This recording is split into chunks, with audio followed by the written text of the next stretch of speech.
Alright, welcome to the start of a new anime review series.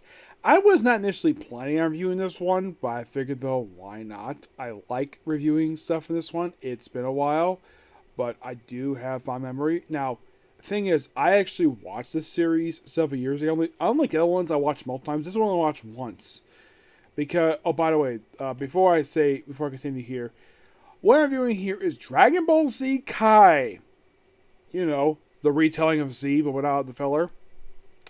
Yes.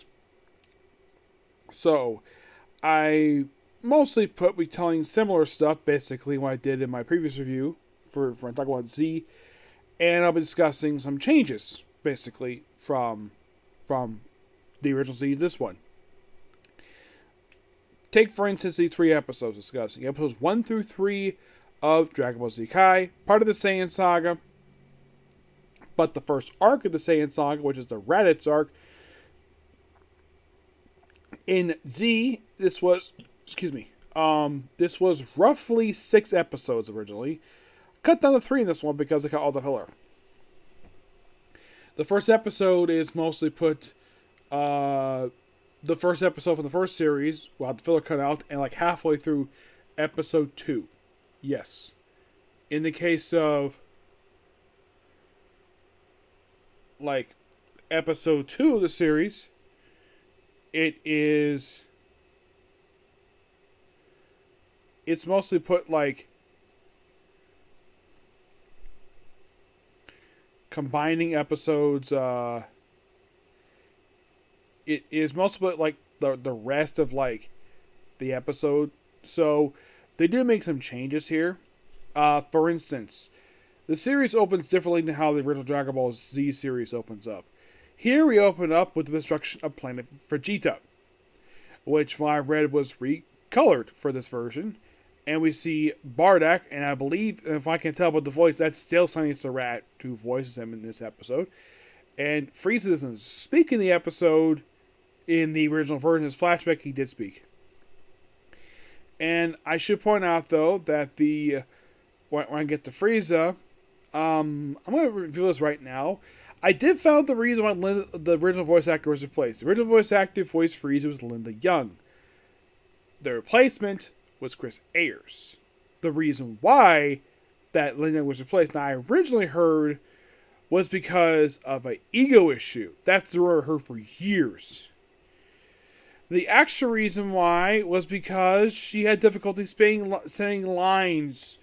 Because basically, apparently the lines are a little bit sped up in Z, in Kai. So, the reason why they replaced her was because of that. She could not do all the lines that quickly. So, that's the reason why she got replaced. Now, they also replaced Kid Goku in the flashback officially with the series. And this is... Now, the whole thing with Kid Goku getting replaced and Boba getting replaced, this is a change that was permanent and wasn't like had the original voice actor brought back for Super. No, these are changes stuck and have not been changed since then. The original voice actor for Kid Goku for the opening episode was Stephanie Nali. That originally voiced him. And she also apparently voiced Gohan. Tiffany Vollmer voiced Boma. Now, I've heard a rumor. It's never been proven. I've never spoken to Sab about this. Is that the reason why that the original kid actor for Goku got replaced for this series, according to it's never been proven. I've never heard anybody. I've never talked to anybody about this, except for people I know. I've never talked to voice actors. I've never talked about Montreal about this. I never spoke to Sean Shin about this, or any of the cast of Dragon Ball Z about this. According to rumor, it was a casting couch thing. To elaborate, according to rumor, that Sabat offered her to sleep with him to advance her career. She said no, and she got fired. That is according to rumor. I have never spoken to anybody about it, purely because it's no issue. It's not as bad as like talking about the Vic Magnolia stuff. That's worse. But I'm not sure if Saban himself would admit to this at all, if in fact this was true. I never spoke to Sean Chen about this at all. Nope. And by the way, Sean Chen is doing the voice work for this series. Him voicing Goku, that does not change. The change they make here is that Kid Goku, for the flashback for this series, is done by Colin Clickabeard, whenever Kid Goku comes up nowadays, Colin Clickabeard comes in to voice him. And this is also the start of Monica Royale voicing Bulma, which they kept in Super. Yep, they did. Now, I'm not sure why the actor replaced for. I've never heard of the reason why they got replaced, but they did. So, here is how it's presented. Right after the whole flashback, then they do an abridged retelling of Dragon Ball. They mentioned some early stuff, how he first met Bulma. Some good highlights, especially when we beat King Piccolo. Now, I'm not faulting Funimation for the rush, basically, for this flashback. I blame Toei for this. Because this series is trying to keep the fact that Dragon Ball is still canon for this retelling of this series. Because Toei knows there are people who like Dragon Ball. So, they want to keep that here, to acknowledge the fact it's here.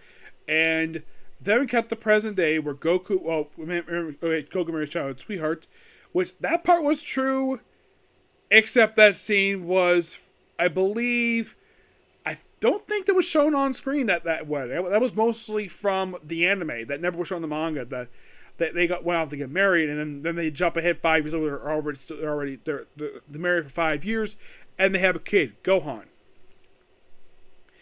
Now, pretty much we have Goku. We see Goku in present day, where he's taking out a tree. Chi-Chi's calling him for lunch. Gohan is on a log talking to a bird. Falls over waterfall. Goku finds him with Nimbus. By the way, after these early episodes, and I should point out though, Nimbus is stopped being used. As a matter of fact, Nimbus was used like once in Super. Once. And the reason why Nimbus has stopped being used is because the characters can fly. So, why have Nimbus? We can basically fly. So, then of course we have Raditz arrive on Earth. Yes, Raditz.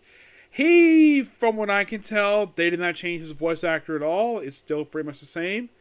So, we see him where he takes out a farmer, takes out his truck, and flies off to find Goku, which he calls Kakarot. He finds Piccolo. Piccolo's sweating like crazy. And he's about to find, like, oh crap, oh look, there's another power signature. Fly away! He's like, oh crap. And it's mostly, like I mentioned, just exactly the same as it was in Z. So, then of course, they have Raven Allen. Well, actually, Bulma arrives first. Apparently, she and Yamcha had an issue. Supposedly they broke up, like, in between years. And Bulma here is wearing an obviously 80s style business outfit for women. Yes. The reason why she wears this is because the episode originally premiered in the 1980s. That's the reason why she wears this outfit. The white Suko jacket, the blue top, and the white shorts. Yeah, this is pure 80s. Yeah, so they made Roshi's beard light, which it's a bit lighter than it was in Z from the Funimation cut. Now, this is not Funimation doing this at all. They did not edit this. This was they probably got from the TV edit of this episode. So, of course, Roshi's still a pervert. So, then Goku arrives, meets everybody, and then Rad shows up, and of course, Goku is also, when he gets to explain stuff to him, like his brother, stuff like that, he also starts convulsing as he hit. Which all this, basically him being knocked on the ground, grabbing his chest the way he does in the anime, that was actually taken from the Trunks saga, from the future Android saga. For some reason, they had to do it here instead of like later on. Yeah, I'm not sure why. So Then they fly off, and of course Piccolo shows up, and they of course Raditz still takes Gohan, and Raditz basically panics every time he sees like a power boost, and it's basically from Gohan, which he's put into his spaceship, and then the way they track out was with a Dragon Raider, which I don't really show it here. So they fly Nimbus Cloud. Of course, they have a strategy. So they have this is kind of the formation of the Z Fighters. Yes, Goku and Piccolo are the founding members of the Z Fighters. This is basically the annual formation team, not the Dragon Ball gang like it was in Dragon Ball. This is the Z Fighters. The Z Fighters are mostly basically people who are very powerful individuals who usually gather together and protect usually they have two particular jobs. They have two goals: protect the planet and protect the Dragon Balls. That is mostly what their job. And they also save lives. So that mostly represents exactly what was in the thing. They do show where Piccolo loses an arm, and his blood is purple now. Now, this actually was a change, because in the original anime, it was red. The reason why, because he's an alien. They don't reveal his mechanism yet, but they do it a little bit later. And yes, like in the original one, he still uses the special cannon twice. And of course, Gohan hits him in the chest with a big headbutt, and Goku is killed. And then later on, basically, everyone shows up, and of course, taken away to deal with Kame. But I'm gonna end it there because Raditz is dead. And aside from offhand mention next episode, Raditz is never seen again for the rest of the series. Not even mentioned. Not at all. Although episode 3 does end quite interestingly, we have Vegeta make his debut, along with Nampa. And they do make a change here with this scene. You're thinking, what? Vegeta's hair. Because in the original version of the scene in Z, his hair was red. Here it's traditional black. And his armor is basically how he would show up later on. They fixed the coloring here, which, thank you for doing that. And Nappa pretty much remained altered. And the planet is a little more lighter than it was, because I remember in the original episode, it was nighttime.